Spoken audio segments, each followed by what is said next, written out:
This is the story of a boy who got lost in China at the age of around 7 or 8. The boy is me. My dad worked in China. We live in Pakistan, so we used to visit him over the summer. And one day we went and did groceries with my mom, my 3 other siblings. And we had helped, a neighbor helped us walk to the grocery store, which is about 5 to 10 minutes away. And they left. And so we would be able to find our way back. It wasn't that far, right?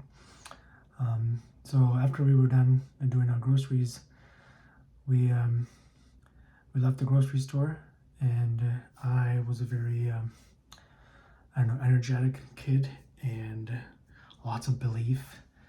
I told everyone, "Hey, everybody, follow me. I'll walk everybody back home." I was so sure, so confident. I started walking, leading the pack, if you will, and just kept on walking. So 5 or 10 minutes later, I was like, I'm not sure where to turn. Let me look back. And so when I looked back, I didn't see anybody. I walked around in circles, and I couldn't find my mom, my sister, my brother. And it settled in very quickly that I'm lost. We were in Beijing at the time, and I know I was just in the middle of a sidewalk, and I just started bawling and crying. And as soon as I had a moment to settle down a little bit, I kind of opened my eyes, and there was like a crowd of Chinese people around me. They're just watching, I guess. This was like, I want to say 2000, not even 2000, maybe 95, 96, 97 in Beijing. And not a lot of people, nobody spoke English at the time that was there. And so I was just standing there crying, I don't know for how long, till eventually one gentleman came forward. He was local, and he started talking in English, and I could speak English at the time. He told me what happened, and I said, "Hey, I lost my family. I don't know where they are. I didn't have any phone numbers. I didn't have any addresses.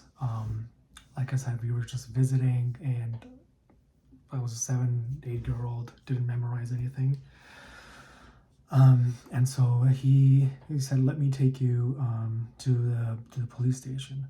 Now this could be the start of a thriller, a suspense movie where a kid gets taken away, but I literally had no other choice rather than follow this man, because I've been crying there for I don't know how long, and nobody said anything.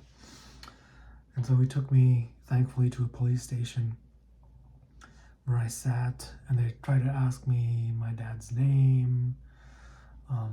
I told them, obviously I knew that, but I didn't know my address, I didn't know what he did, I didn't know his phone number and whatnot. So we literally, hours and hours passed. I remember I bought a chocolate from their grocery store, and I started eating that from my pocket and crying and eating my chocolate.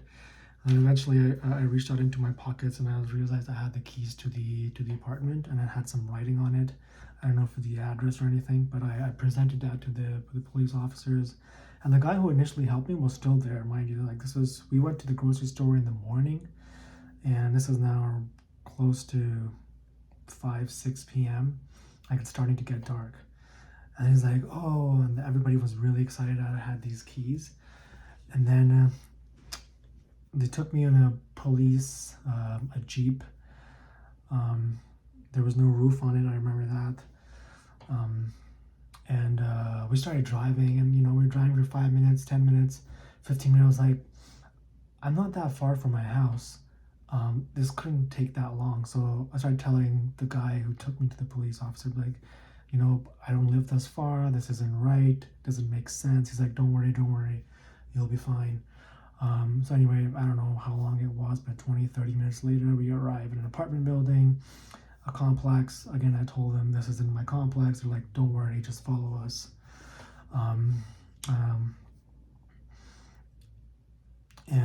So they took me inside the apartment. Again, I kept repeating the same thing. I don't know where this is. I don't know where you're taking me. Again, kid had no choice but to trust them. So they knocked on the door. Somebody opened up. And I told them, this is not my parents. They said, don't worry, it's fine.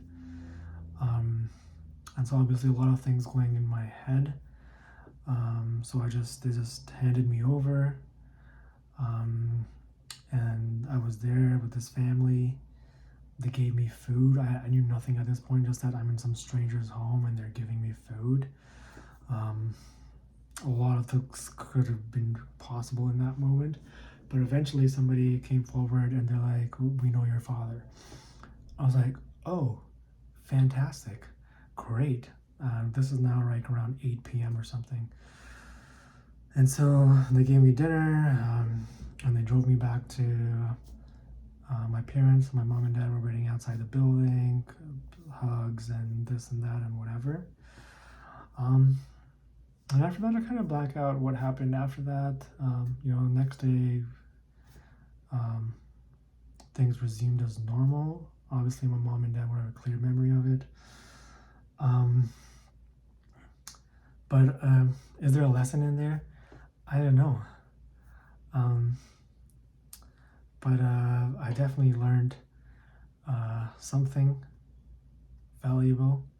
I learned how lucky I was. Given all the horror stories we hear today of kids being taken away, kidnapped, abduction, like there's so many things that could have happened to me.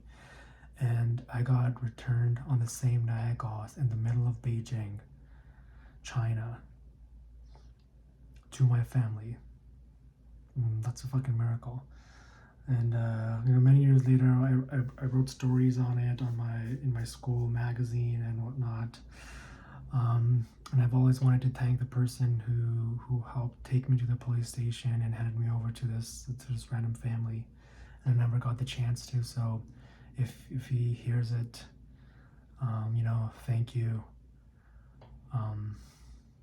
Thank you. Practically saved my life, gave me a chance, returned me to my parents, and I am here because of you. So thank you.